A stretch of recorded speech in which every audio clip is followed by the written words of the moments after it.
Hello everyone, welcome back to our YouTube channel AR study classes. So अब हम पढ़ने वाले हैं अपना लास्ट टॉपिक। हमने पाँचों यूनिट कवर करा दी। ठीक, पाँचवीं यूनिट मैंने बोला था उसमें से पढ़ने का, तो आप लोग पढ़ लिए होंगे। ठीक, चलो अब हम पढ़ते हैं यूनिट 1 का पार्ट 2। Unit 1 part 2। ठीक, इसमें मैंने WSM छोड़ दिया था, तो वो मैं पढ़ाऊँगा। ठीक, पहले मैं कुछ टर्म लिख के लाया हूँ, उसके बाद मैं लिख लिख कर पूरा समझाऊँगा। ठीक, चलो तो पढ़ते हैं WSM। अब देखो, हमने पूरा पढ़ा LSM। अब WSM देखो, इसकी जो डिजाइनिंग होती है वो बेस होती है पूरी मॉडुलर रेशियो M पे। अभी आपके मन में आ रहा है M क्या है? M हमारा होता है दो टर्म, एक शॉर्ट टर्म मॉडुलर रेशियो और एक लॉन्ग टर्म मॉडुलर रेशियो। हालांकि ये क्वेश्चन में दे देता है, आपका जब भी क्वेश्चन दिया है तो ये दे देता है वैल्यू। ठीक, अगर नहीं दिया तो कैसे निकालोगे? शॉर्ट टर्म मॉडुलस रेशियो के लिए M = ES/EC। अब ES क्या है? मॉडुलस ऑफ इलास्टिसिटी इसको बोलते हैं, जिसकी वैल्यू होती है 2 × 10⁵ मेगा पास्कल। ठीक, ऐसे EC क्या है? ये modulus of elasticity of concrete होती है, जिसकी वैल्यू निकाल सकते हो जब उसमें क्रीप ना कंसीडर की जाए, मतलब तब बोला जाता है short term modulus of elasticity of concrete. ठीक, तब उसकी वैल्यू निकाल सकते हो 5000 √FCK करके। लेकिन अगर उसमें क्रीप को कंसीडर किया गया है तो वहां पर होता है EC की वैल्यू 5000 √FCK/1 + θ, ऐसे निकालना है। ठीक, और यहाँ थीटा की वैल्यू बोला जाता है क्रीप कोफिशिएंट, जिसकी वैल्यू ऐसे निकाल सकते हो। एज ऑफ लोडिंग कितना दिन पे है? जैसे 7 दिन तक है तो 2.2 लेके चलना है। अगर 28 दिन तक है तो 1.6 लेके चलना। अगर 1 साल तक है तो इसे 1.1 लेके चलना। ठीक, अगर IS कोड 456 1917 के, अभी तक हम 2000 का, ये 2000 के अकॉर्डिंग था, लेकिन अगर 1970 में देखोगे तो ये 5700 था यहाँ। ठीक, बस यहाँ 5000 के साथ स्थान पे 5700 था। ठीक, इतना अंतर होता है ये अगर IS कोड चेंज करके बोल दे। उसके बाद second long term modulus ratio आता है। इसका फॉर्मूला होता है M = 280/3 सिग्मा CBC। ठीक, अब यहाँ सिग्मा CBC क्या है? इसे बोला जाता है permissible compressive stress, in concrete, permissible compressive stress in concrete. अभी ये आपका पूरा यूज होगा सिग्मा CBC उसमें, जब अभी हम एनालिसिस और डिजाइनिंग करेंगे। ठीक, अब सिग्मा CBC की वैल्यू आप निकाल सकते हैं जैसे ग्रेड ऑफ कंक्रीट है उसके आधार पे। अब इसका मतलब क्या हो? परमिजिबल कंप्रेसिव स्ट्रेंथ, मतलब कितना वो स्ट्रेंथ आपका ग्रहण कर सकता है। जैसे हमने बोला है ना WSM में क्या, एक लिमिट तक आने के बाद उतना कहा जाता है कि उससे ज्यादा नहीं। जैसे सह सकता था इतना, लेकिन बोला जा रहा है इतने ही लेके चलो, तो वही बोला जा रहा है permissible compressive stress in concrete sigma CBC। ठीक, जिसकी वैल्यू देखो आप ऐसे निकाल सकते हैं। M50 की वैल्यू 5।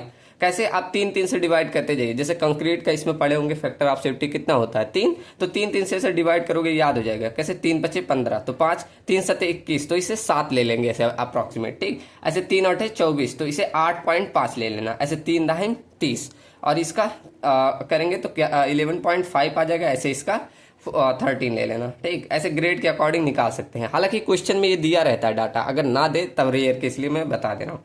और एक टर्म आएगा सिग्मा S, जिसे परमिजिबल स्ट्रेस इन स्टील बोला जाता है। मतलब स्टील की कितनी परमिजिबल स्ट्रेंथ होती है, कहाँ पर फेल होने वाली है, उसको बोला जाता है सिग्मा S। ठीक, चलो समझ में आया ना इतना? ये टर्म ध्यान रखिएगा, अभी इसमें आएगा तो इसीलिए मैंने पहले बता दिया। चलो अब करते हैं analysis of singly reinforcement beam by WSM द्वारा। ठीक, चलो तो अब जो टर्म पहले वहां सीखे थे ये वही सेम टर्म है, कुछ कुछ चेंज आएगा। जैसे ये यहां से यहां तक की डेप्थ को क्या बोले थे? स्मॉल d बोले थे ना। उसके बाद इसको एरिया ऑफ स्टील ही बोला जाता था, AST बोला जाता था। यहाँ पर जो ये न्यूट्रल एक्सिस की डेप्थ है, इसका नेम चेंज करके बस XA लिख देना। ठीक, जहां वहां क्या लिखते थे? XU लिखते थे ना, तो यहाँ पर बस XA लिख देना। ठीक, बस अब ये नाम बस बदल गया कि यहाँ XA होता है, और ये विड्थ ऑफ बीम B ही लिख देना। ठीक, और ये ऊपर कंप्रेसिव होता है, ये टेंशन होता है।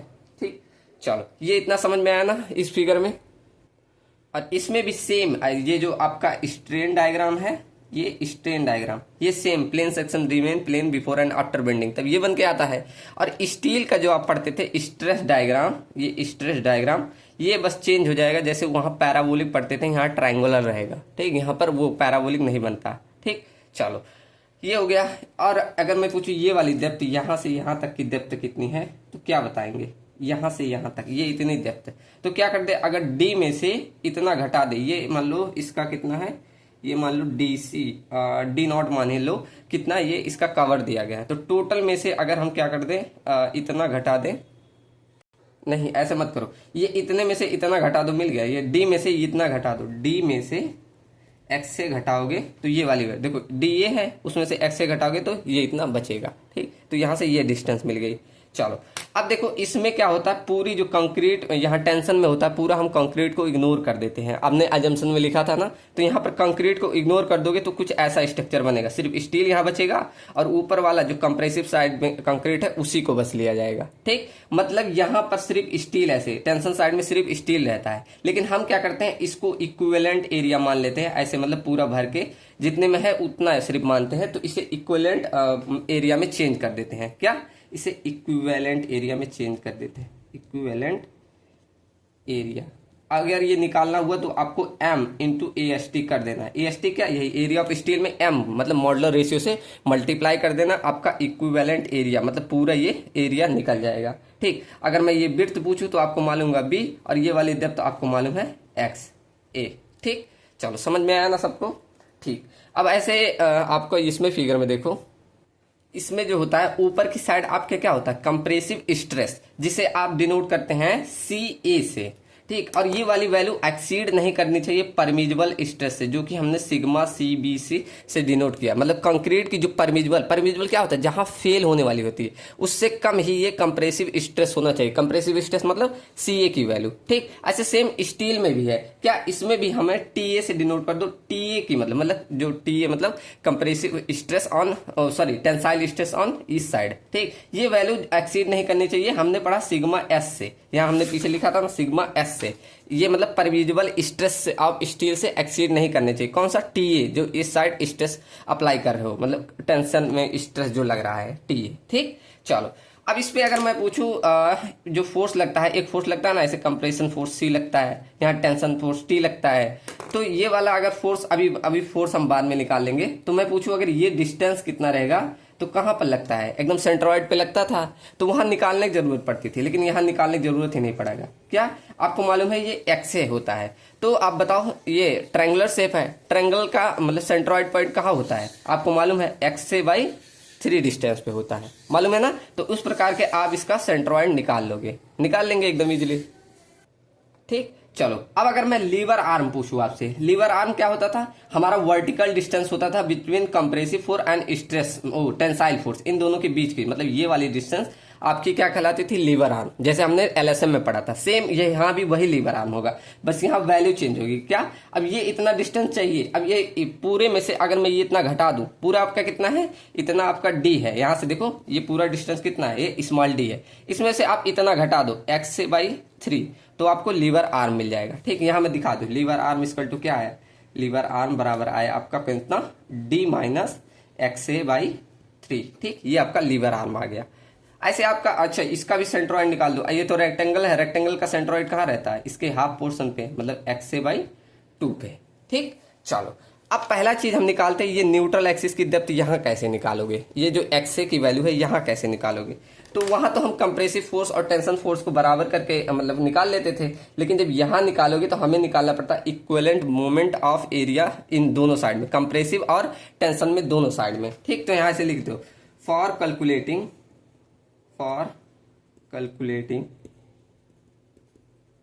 डेप्थ ऑफ न्यूट्रल एक्सिस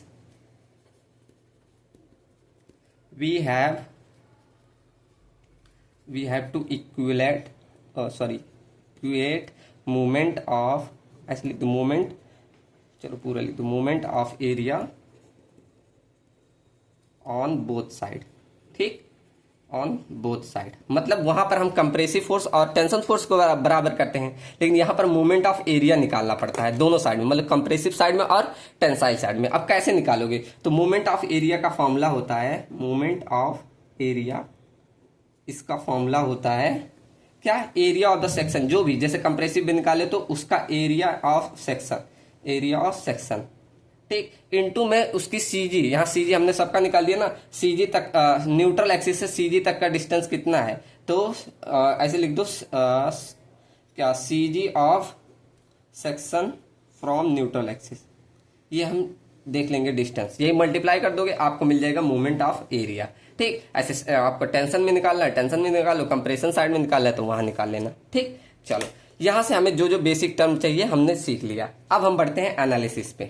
ठीक, एनालिसिस में अब यहाँ कोई स्टेप नहीं चेंज होगा, आपका जो जो स्टेप था वही रहेगा, कोई अंतर नहीं है। अभी देखो बस यहाँ वैल्यू में वही चेंज आ जाता है। Analysis of single reinforcement beam. अब इसकी एनालिसिस कैसे करोगे? देखो पहला स्टेप क्या आपका होता था, स्टेप नंबर फर्स्ट आप क्या निकालते थे? एक्स यू लिमिट को, एक्स यू लिमिट को यही निकालते थे ना, जिसको बोलते थे क्रिटिकल न्यूट्रल एक्सिस डेप्थ। तो यहाँ भी एक्स यू लिमिट ही निकालना है। तो यहाँ भी x u limit equal to k into d ही ध्यान रखो, के इंटू डी, यही फॉर्मूला होता है। बस यहाँ के की वैल्यू जो होती है वो होता है m sigma C B c divided by m sigma C B c plus में सिग्मा एस टी और इंटू में डी कर देना। इस तरह निकालना है। ये प्रूफ भी होता है, मैं प्रूफ करवा ना रहा हूं और लास्ट टाइम में क्या प्रूफ कराऊं। ठीक, तो ऐसे के की वैल्यू ध्यान रखना, क्या एम सिग्मा सीबीसी अपॉन में एम सिग्मा सीबीसी प्लस में सिग्मा एस टी। अब सिग्मा सीबीसी क्या है सबको मालूम है, एम बराबर क्या है मॉड्यूलर रेशियो। और ऐसे आपका सिग्मा सीबीसी क्या है, सिग्मा सीबीसी आपका है permissible shear stress of concrete. ठीक, कंक्रीट ये लिख लेना। ठीक, चलो। और सिग्मा एस टी क्या है, ऐसे permissible shear stress of steel. ठीक, ये होता है। तो यहां से आप निकालेंगे एक्सयू लिमिट। एक्सयू लिमिट निकालने में किसी को दिक्कत? बस यही फॉर्मूला, के का वैल्यू फॉर्मूला चेंज हो गया। अब ये भी ऐसे मतलब इसी का एनालिसिस करके, इसका एनालिसिस करके इसमें किया जाता है, तो निकाल सकते हैं, लेकिन प्रूफ मैं नहीं करा रहा हूं। अब लास्ट टाइम है, बस फॉर्मूला ध्यान रख लेना। ठीक, क्या एम सिग्मा सीवीसी अपॉन में m sigma CVC plus sigma s t. ठीक, उसके बाद स्टेप नंबर सेकेंड क्या होता था? स्टेप नंबर सेकेंड हमारा होता था एक्स यू निकालना।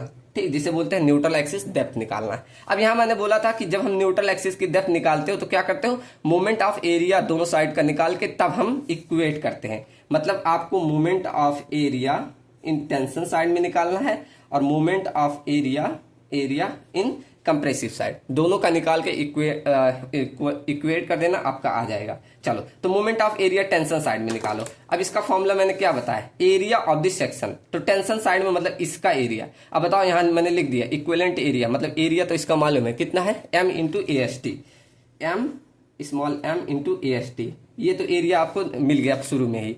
अब इसकी सीजी तक का डिस्टेंस, मतलब यहां से लेकर सीजी तक का डिस्टेंस, मतलब ये वाली डिस्टेंस कितनी है? अगर मैं ये डिस्टेंस पूछूं तो ये यहां देखो हमने निकाल दिया कितना, डी माइनस एक्स ए, यही है ना। तो यही डिस्टेंस है कितना, डी माइनस एक्स ए। यही सीजी आपके न्यूट्रल एक्सिस तक का सीजी से डिस्टेंस देख रहे हैं। तो यहां पर ये हमें डिस्टेंस मिल गया कितना, d minus x A equal to, ऐसे मोमेंट ऑफ एरिया के इसमें कंप्रेसिव साइड में निकाल दो इसमें। तो पहले हमें क्या करना होगा, पहले क्या एरिया ऑफ सेक्शन निकालो। तो एरिया ऑफ सेक्शन इसमें क्या हो जाएगा, बी इंटू, ये रेक्टेंगल है, रेक्टेंगुलर का एरिया क्या होता है, बी इंटू एक्स से, मतलब लेंथ इंटू ब्रेथ कर दो। तो बी इंटू एक्स से कर दो, इंटू में सीजी तक का डिस्टेंस न्यूट्रल एक्सिस से सीजी तक का। अब ये हाफ पे होता है, मतलब एक्स ए बाई टू, तो सीजी यहां तक क्या हो गया, एक्स ए बाई टू। किसी को दिक्कत? ठीक, हमने वहां फॉर्मूला लिखा, उसी फॉर्मूले से पूरा किया है। अब हमें चाहिए एक्स से निकाल लेना सॉल्व करके, M into A S T into में D minus x A equal to B into X A square by two. ये सॉल्व कर लेना, यहां से हमें मिल जाता है। ठीक, इसमें इक्वेशन आता है, तो इक्वेशन आप द्विघातीय समीकरण लगा के आप कैलकुलेटर में कर लेना। ठीक, तो ये हमारा सेकंड निकल गया एक्स यू। अब थर्ड स्टेप क्या होता था, कंपेयर करते थे। ठीक, कोई कठिन लगा? कुछ नहीं, एकदम इजी था। स्टेप नंबर थर्ड क्या करते थे, कंपेयर एक्स ए एंड, क्या नाम दिया था, X A and X U. ठीक, X A and X U, इन दोनों को देखो, यहाँ नेमिंग मैंने गलत कर दी, वो एलएसएम वाला ले लिया। यहाँ पर एक्स यू लिमिट नहीं, इसे एक्स सी बोला जाता है, मतलब क्रिटिकल न्यूट्रल एक्सिस पे कितना डेप्थ है, एक्स सी दिखाना। ठीक, एक्स सी ये लिख देना, तो मैंने ध्यान नहीं दिया, ये एक्स सी, वही एलएसएम वाला मुझे ध्यान हो गया। ठीक, तो यहाँ एक्स सी दिखा देना, और इसे एक्स यू ही बोला जाता है। ठीक, नहीं एक्स यू नहीं, एक्स ए बोला जाता है, एक्स यू बोल दिया, एक्स ए। ठीक, तो यहाँ से एक्स ए इधर लिखा हूं।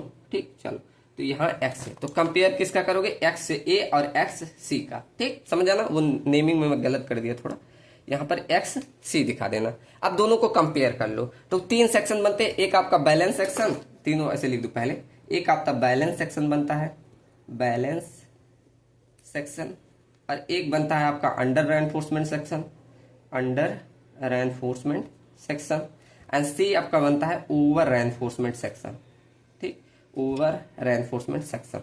अब तीनों में निकाल लो। बैलेंस सेक्शन में मतलब आपका दोनों ये बराबर रहेगा, मतलब जो आपका क्रिटिकल न्यूट्रल एक्सिस था और आपका एक्चुअल न्यूट्रल एक्सिस ये दोनों बराबर रहते हैं। ठीक, तब आपका बैलेंस सेक्शन बनता है। तो ऐसा जब केस बनेगा तब आपका जो होता है सिग्मा CBC मतलब कंप्रेसिव स्ट्रेस ऑफ कंक्रीट, ये वैल्यू आपकी बराबर होती है CA की बराबर। CA जो यहाँ हमने लिखा था ऊपर, ये CA, ये दोनों आपस में बराबर हो जाएगी, मतलब कोई या इसमें दोनों इक्वलिटी आ जाएगा। सेम ऐसे आपका स्टील में साइड में रहेगा सिग्मा S की वैल्यू, जो स्टील की वैल्यू है वो TA जो आपने लिखा था इसके बराबर हो जाएगा। ठीक, अब मतलब बैलेंस सेक्शन है तो दोनों बराबर रहेगी। ठीक, अब अंडर रेनफोर्समेंट सेक्शन में क्या होता था, जैसे वहां पर आपने देखा था कि आपकी क्रिटिकल न्यूट्रल एक्सिस ज्यादा हो जाती थी कंपेयर टू एक्चुअल के, सेम इसमें भी जो एक्स हमारा क्या है एक्चुअल है, इसमें क्या XC हमारा क्रिटिकल है, तो बस इसको ज्यादा कर देना। ठीक, अब अच्छा बताओ अंडर रेनफोर्समेंट सेक्शन होता है तो कौन पहले फेल करता है, मतलब फेल इसमें कौन सा करेगा, स्टील या कंक्रीट? तो आपका जवाब आएगा स्टील फेल करता है ना, अंडर रेनफोर्समेंट में स्टील पहले फेल करेगा। तो मतलब आपका जो सिग्मा S है मतलब स्टील की वैल्यू वो अपनी परमिजिबल स्ट्रेस पे मतलब TA के बराबर आ जाएगी, तभी तो फेल करेगी। जब ये दोनों बराबर है मतलब परमिजिबल पे आ गई तो फेल करने पे मतलब यहाँ पर ये कंडीशन बनेगी। ठीक, और यहाँ पर जो सिग्मा CBC की वैल्यू है मतलब कंक्रीट की स्ट्रेस, ये आपकी क्या होती है ग्रेटर देन होती है कंपेयर टू CA के, मतलब यहाँ ये ज्यादा रहती है, यहाँ ये नहीं फेल करेगी, लेकिन यहाँ ये सिग्मा S मतलब स्टील आपका फेल करने लगेगा। ठीक, कुछ ऐसे ध्यान रखना है। उसके बाद ओवर एनफोर्समेंट क्या आपका X से ग्रेटर देन हो जाएगा XC से। अब यहाँ बताओ कौन सा पहले फेल करेगा, जब ओवर रहता है तो पहले कंक्रीट फेल करता है, तो यहाँ पर जो आपका होगा सिग्मा CBC की वैल्यू ये आपका पहुंच जाएगा अपनी परमिजिबल पे, मतलब बराबर कर देना CA के। ठीक, सेम ऐसे आप कर देना इसमें स्टील पहले नहीं फेल करेगा तो मतलब सिग्मा S की वैल्यू ग्रेटर होगी कंपेयर टू TA के। ठीक, ये आप रिलेशन ध्यान रखना, अभी हमें यूज करना पड़ेगा। ठीक, चलो उसके बाद अगला हमारा लास्ट स्टेप नंबर 4 क्या करते हैं, मोमेंट ऑफ रेजिस्टेंस कैलकुलेट कर लेते हैं। मोमेंट ऑफ रेजिस्टेंस कोई फॉर्मूले में चेंज नहीं, वही है क्या, moment of resistance equal to क्या होता था फोर्स इनटू में लीवर आर्म। ठीक, यही होता था। तो एक एक करके निकाल लो। अगर मुझे चाहिए moment of resistance in compressive side, तो कंप्रेसिव साइड में फोर्स, अब यहाँ हमने फोर्स नहीं निकाला तो निकाल लो। कंप्रेसिव में फोर्स निकालोगे तो यहाँ पर स्ट्रेस कितना है, कंप्रेसिव में स्ट्रेस कितना है CA, यही स्ट्रेस है ना, तो CA स्ट्रेस इनटू में आपका फोर्स इक्वल टू क्या होता है स्ट्रेस इनटू एरिया। तो इस साइड में एरिया कितना है, आपको ट्रायंगल का एरिया ले लेना, कितना 1/2 इंटू ये बेस कितना है, बेस B ही रहेगा, इंटू आधार कितना है, ये पूरा डेप्थ ट्रायंगल का कितना होगा, देखो ये ट्रायंगल का पूरा डेप्थ कितना होगा आपका X से होगा, मतलब इससे मल्टीप्लाई कर देना। ठीक, समझ में ना, ये एरिया ये स्ट्रेस, तो कंप्रेसिव फोर्स यहाँ से मिल गया क्या CA इंटू में एरिया कितना है 1/2 इंटू B इंटू में X से इंटू में लीवर आर्म हमने निकाल दिया कितना D माइनस XA/3। कोई दिक्कत, वही है, बस आपको फॉर्मूला निकालने आना चाहिए था। ठीक, चलो ऐसे आप टेंशन में निकाल लो MOR इन टेंशन साइड। इसमें भी आपको पहले टेंशन फोर्स निकालना है, कैसे T इक्वल टू, अब स्ट्रेस टेंशन में स्ट्रेस कितना है TA है ना, देखो TA है तो यहाँ पर TA रख देना इंटू में एरिया। अब यहाँ टेंशन साइड में एरिया कितना है M इंटू AST, ये एरिया है जिसे इक्विवेलेंट एरिया हमने बोला था। ठीक, तो यहाँ पर क्या हो जाएगा TA into M into AST bracket में अब हमें D माइनस XA/3 कर देना है। ठीक, यहाँ से आपका निकल जाएगा मोमेंट ऑफ रेजिस्टेंस। ठीक, किसी को दिक्कत, चलो तो यहाँ हमने एनालिसिस सीख लिया। अब एक क्वेश्चन करते हैं, और एक बात और ध्यान दीजिएगा यहाँ कि जब यहाँ हम मल्टीप्लाई करते हैं M का, यहाँ मल्टीप्लाई करते हैं इक्विवेलेंट एरिया में ना, तो यहाँ भी हम चाहे तो TA/M यूज करेंगे और सिग्मा S/M, ये हमें जैसे जरूरत पड़ेगी तो हम यूज कर सकते हैं। ठीक, चलो अभी हमें क्वेश्चन में जरूरत पड़ेगी तब वहाँ बताएंगे। चलो एक क्वेश्चन प्रीवियस ईयर वाला करा दो। चलो तो देखो ये आपका प्रीवियस ईयर में आया हुआ एक क्वेश्चन है, कहाँ गया, यही था क्वेश्चन नंबर 3 का सेक्शन C का A, यही हम सॉल्व करेंगे। ठीक, तो यहाँ पर क्वेश्चन नंबर 3 का ये क्वेश्चन है आपका, देख लेना। ठीक, चलो अब इसमें देखो पहले कौन कौन सा डाटा दिया है, तो लिखा है, दिख रहा है सबको, देखो क्या लिखा है, a singly reinforcement concrete beam is 300 metre wide है एंड इतना 450 मीटर इफेक्टिव डेप्थ है। मतलब ऐसे एक बीम आप बनाओगे अगर ये मैंने बीम बना दिया, यहाँ ये सरिये प्रोवाइड कर दिया। कितना सरिया? 4 सरिया है, तो 4 बार प्रोवाइड कर दिया। इसका यहाँ से यहाँ तक का डेप्थ दिया है 450, और ये वाली विड्थ दी है कितनी? 300 mm, ठीक, 300 mm। और ये दिया है 4 बार, वो भी कितने? 4 बार, वो भी 16 mm डाया के। चलो, उसके बाद आपका दिया है if safe stress in concrete, मतलब सिग्मा CBC स्ट्रेस, मतलब सिग्मा CBC की वैल्यू एंड स्टील की वैल्यू, मतलब सिग्मा CBC की वैल्यू 7 न्यूटन पर मीटर स्क्वायर है, और स्टील की वैल्यू सिग्मा S की वैल्यू कितना दिया है? 230 न्यूटन पर mm स्क्वायर। अभी यहाँ देखो सब वैल्यू दे दी, निकालने की जरूरत पड़ी नहीं ना। चलो, उसके बाद फाइंड मोमेंट ऑफ रेजिस्टेंस, और m की वैल्यू भी दे दी। m बराबर हमें कितना लेना है? 13.33। कोई टफ है? सारा डाटा दे ही दिया, बस आपको अप्लाई करने जाना है, तो करो। तो आप स्टेप नंबर फर्स्ट क्या करते हैं? हम निकालते हैं क्या? क्रिटिकल न्यूट्रल एक्सिस, जिसे XC बोलते हैं। XC कैसे निकाल सकते हो? XC equal to K into d करके। K बराबर क्या होता है यहाँ पर? 3 बोल रहा हूँ, M सिग्मा CBC अपॉन में M सिग्मा CBC प्लस में आपका क्या होता है? Sigma S। ठीक, चलो, तो अब रख दो सारी वैल्यू। K की वैल्यू निकल गई। क्या? M की वैल्यू आपको दी है 13.33, और सिग्मा CBC की वैल्यू है 7 अपॉन M की वैल्यू 13.33, सिग्मा CBC की वैल्यू 7 प्लस सिग्मा ST की वैल्यू 230। रख दो K की वैल्यू कितनी आई है?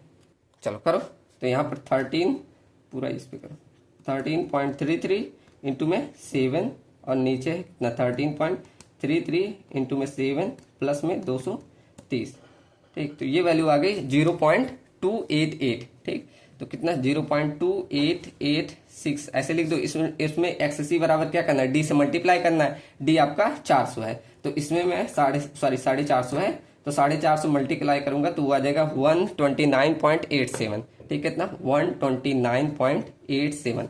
ये आपका आ गया क्या? XC की वैल्यू। ठीक, पहला स्टेप सबको क्लियर? चलो, अब बढ़ते हैं स्टेप नंबर सेकंड पे। स्टेप नंबर 2, इसमें क्या निकालते हैं? एक्चुअल न्यूट्रल एक्सिस, जिसे XA से डिनोट किए थे। ठीक, इसको कैसे निकालते हैं? हम टेंशन साइड और कंप्रेशन साइड का मोमेंट ऑफ एरिया जो होता है उसको इक्वल कर देते हैं। तो टेंशन साइड में मोमेंट ऑफ एरिया निकालने का क्या? इक्विवेलेंट मोमेंट ऑफ एरिया कैसे निकालते हो? पहले आपको एरिया इंटू सेंटर तक का डिस्टेंस, तो एरिया इसमें कितना था? M इंटू AST, ये एरिया था, इंटू सेंटर तक CG तक का डिस्टेंस कितना है? D minus XA। दोबारा मैं देखो प्रूव भी करा रहा हूँ, XA equal to compressive side में एरिया इसमें कितना हो गया? B इंटू XA, एरिया हो गया, इंटू CG तक का डिस्टेंस इसमें कितना था? XA/2 था। ठीक, ऐसे आपको ध्यान हो गया। चलो, अब यहाँ पर सब वैल्यू मालूम है, रख दो। M की वैल्यू 13.33, एरिया ऑफ स्टील यही निकाल दो, एरिया ऑफ स्टील यहाँ निकाल दो। कितना? 4 बार दिए थे और 16 डाया के, तो 16 का स्क्वायर, π/4 इंटू 16 का स्क्वायर, ओहो, π/4 इंटू 16 का स्क्वायर। ठीक, ये आ गया, इंटू में 4 नंबर आप बार कर दो, तो ये एरिया आ गया 804। तो AST की वैल्यू 804.25 के लग दो, इतना mm स्क्वायर। ठीक, ये आपका AST आ गया, और डायरेक्ट AST यहीं रख दो। कितना आया? 804 पॉइंट कितना था? 804.25। यहाँ AST आ गया। अब D की वैल्यू मालूम है आपको, 450 माइनस XA इंटू में ये B की वैल्यू कितनी थी? 300। B की वैल्यू 300 थी, 300 इंटू XA अभी हमें निकालना है, यहाँ XA स्क्वायर हो जाएगा डायरेक्ट। ठीक, XA स्क्वायर/2। ठीक, इसको यहाँ से काट दो, ये 150 बचेगा, और यहाँ इसको मल्टीप्लाई कर दो, तो ये 13.33 इंटू 804.25, ये मल्टीप्लाई करोगे इतना आ जाएगा। उसके बाद इसमें 450 में कर दो इसी को, तो ये इतना आ गया। कितना? 4824293.625 माइनस के साथ अब ये वाली वैल्यू एक बार मल्टीप्लाई हुई इसमें, मतलब 13.33 इंटू में 804.25, ये इसमें आएगा, तो मतलब 10720.625 इक्वल टू 150 XA स्क्वायर। ठीक, अब यहाँ XA है। ठीक, अब इसको द्विघातीय समीकरण में लगा के सॉल्व कर दो। चलो, डायरेक्ट यहाँ जाएंगे इक्वेशन में, ये थर्ड, XA की वैल्यू यहाँ 150 प्लस में है, इसको रख दो। ये इधर भेजोगे तो ये भी प्लस में हो जाएगा, मतलब 10720.625। उसके बाद ये वाली वैल्यू इधर भेजोगे तो ये माइनस हो जाएगा, तो मतलब माइनस में 482429.625। ठीक, अब ये वाली वैल्यू कितनी आ गई? देखो 147, मतलब यहाँ XA की वैल्यू आपकी आ गई 147.12। ठीक, यहाँ पर अब बाई कंपेयर कर लो। स्टेप नंबर 4 हमारा क्या होता है, कंपेयर करना। Step number 4 compare X A and X C. ठीक, इन दोनों को कंपेयर कर लो। तो यहाँ पर देखेंगे एक्स ए की वैल्यू ज्यादा है और एक्स सी की वैल्यू कम है। यहाँ हमने क्या देखा, एक्स ए की वैल्यू ज्यादा है कंपेयर टू एक्स सी की। तो जब ऐसी कंडीशन बनती थी तो हमारा कौन सा हो जाता था, ओवर रेनफोर्समेंट सेक्शन हो जाता है ना। तो ऐसा हो जाएगा। ठीक, तो जब ओवर रेनफोर्समेंट बनता था, एक्स ए ग्रेटर देन एक्स सी हो जाता था, तो ओवर रेनफोर्समेंट में सबसे पहले कौन फेल करता था, आपका कंक्रीट फेल करेगा। तो मतलब कंक्रीट आपका मतलब सिग्मा सी बी सी ये अपनी परविजुअल स्ट्रेस सी ए पे पहुंच जाएगा। ठीक, ऐसे समझो अपनी परविजुअल स्टेप से पहुंच जाएगा, लेकिन स्टील यहाँ नहीं फेल करता। मतलब सिग्मा एस टी की वैल्यू ग्रेटर देन होती है किसके, टी ए से। ठीक, यहाँ एक केस ध्यान रखना, अभी इसका आगे यूज होगा। जैसे अब बढ़ेंगे अगले स्टेप नंबर किस पे, 5 पे। क्या, मोमेंट ऑफ रेजिस्टेंस निकालना। समझ में आया सबको ना। चलो, मोमेंट ऑफ रेजिस्टेंस निकाला, इसको कैसे निकाल सकते हो, MOR। अब देखो MOR यहाँ पर जब ओवर एनफोर्समेंट है तो कौन फेल कर रहा है, कंक्रीट। तो आप कंक्रीट कहाँ पर होता है, कंप्रेसिव साइड में। तो यहाँ पर कंप्रेशन के लिए बस निकाल देना। अब ये moment of resistance equal to क्या, फोर्स इंटू लीवर आर्म। क्या होता है, फोर्स इंटू लीवर आर्म। अभी हमने निकाला फोर्स की वैल्यू कितना थी, यहाँ पर फोर्स पीछे निकाल दिया था हमने, C A into half into B into X A. ठीक, B into X A into में लीवर आर्म की वैल्यू कितनी थी, D minus x A by 3। ठीक, ये हमारा लीवर आर्म था। अब यहाँ देखो सी ए के स्थान पे आपको यहाँ सिग्मा सी बी सी रखना है। देखो हमने प्रूफ किया ना, तो यहाँ पर सी ए के स्थान पे रख दो सिग्मा सी बी सी, रख सकते हैं ना। देखो हमारा निकल के ही आया है 1/2 into B into X A bracket में D minus x A by 3 रख दो। सिग्मा सी बी की वैल्यू मालूम थी आपको, 7 ही था ना, इंटू 1/2 इंटू बी की वैल्यू कितना था, बी का हमारा था 350 था, 300 इंटू एक्स से हमने अभी निकाला कितना, 147.12 ब्रैकेट में डी की वैल्यू 450 माइनस 147.12 डिवाइडेड बाई 3 निकाल लो। अभी आ गया वैल्यू। ये हमारा फर्स्ट पे जाओ, ये 7 इंटू 1/2 इंटू 300 इंटू में 147.12 इंटू में ब्रैकेट 450 माइनस में कितना है 147.12 डिवाइड कर दो इसको 3 से। ठीक, ये ब्रैकेट 1, ये वैल्यू आपकी आ गई। इतने आया ना 61.93 और करके आया 61.938696 इतना आपका आया न्यूटन में। इसको बदल दो किलो न्यूटन में डायरेक्ट। ठीक, तो 10⁻6 से डिवाइड कर दो तो ये आपका आ गया कितना 61.94 किलो न्यूटन मीटर। ठीक, ये आपका आ गया मोमेंट ऑफ रेजिस्टेंस। यही आपका पिछले साल पूछा था। ठीक, चलो अब ये मोमेंट ऑफ रेजिस्टेंस से आएगा तो आप सब लोग कर लोगे। अब चलो बस मैं सिंगली रेनफोर्समेंट डिजाइन बता दे रहा हूँ, अभी मैं डबली का नहीं बता रहा हूँ। ठीक, तो बस सिंगली रेनफोर्समेंट का डिजाइन का पूरा बता दे रहा हूँ, आप लोग कर लीजिएगा। हो सकता है उतना नहीं पूछता। ठीक, एक ही क्वेश्चन आता है WSM से, आपका जो आ जाए इसमें से। और अब लास्ट टाइम आपका कुछ ही टाइम बचा है तो इसीलिए नहीं करा रहा हूँ ज़्यादा, तो बस डिजाइनिंग करा दे रहा हूँ। Designing of singly reinforcement beam. अभी ज़्यादा फॉर्मूला हो जाएगा, आप सब लोग कंफ्यूज हो जाओगे। ठीक, designing of singly reinforcement beam.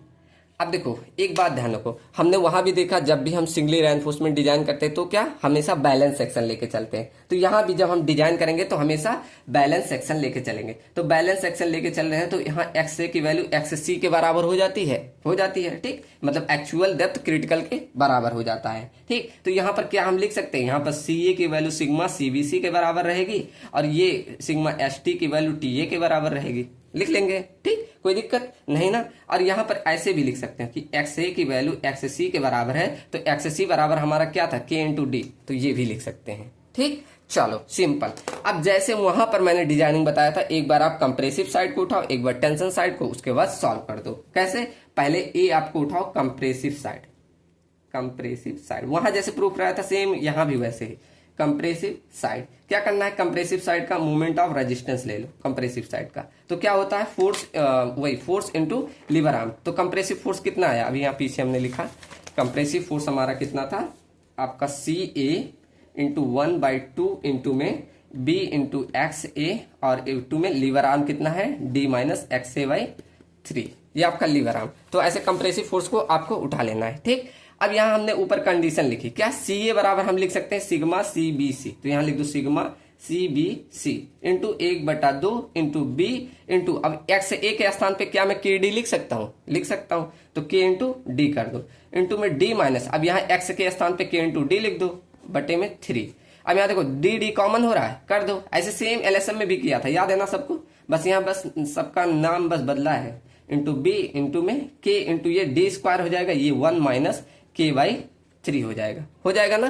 किसी को दिक्कत, यहाँ डी कॉमन ले लिए, ये के डी स्क्वायर हो गया। अब यहाँ भी जो ऐसे वहां पर किए थे, यहाँ भी 1/k/3 को हम लिखते हैं जे, वहां भी जे लिखा था क्या, 1/0.42 इंटू के आया था तो उसे हमने जे लिखा था, यहाँ भी 1 माइनस k/3 को जे लिखेंगे। जे क्या होता है, वही लीवर आर्म कोफिशियंट।